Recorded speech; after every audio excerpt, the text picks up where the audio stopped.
ചൂടാണെങ്കിൽ ഒരു രക്ഷയില്ല. എന്ത് ചെയ്യട്ടെ, ഒടൂരം ചൂട്, ഒരു നിവൃത്തിയില്ല. നേരത്താണെങ്കിൽ പണ്ടാറടങ്ങി ഉടൻ മോറി കിട്ടുന്ന സ്പോട്ട് വല്ലതും അറിയാം. അറിയാ സ്പോട്ട് അറിയാ?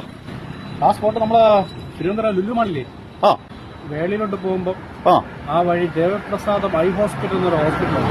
അതിന്റെ തൊട്ടടുത്തായിട്ട് നമ്മുടെ അണ്ണന്റെ കടയാണ്.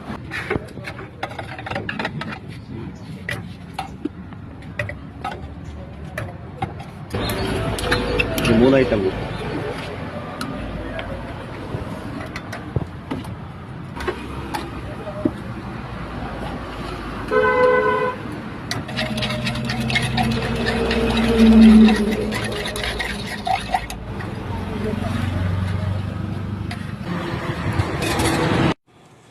അപ്പോൾ ലൊക്കേഷൻ വരുന്നത് ദേവിപ്രസാദ് ഐ ഹോസ്പിറ്റലിന് തൊട്ടടുത്താണ് വേടിയിലോട്ട് പോകുമ്പോൾ.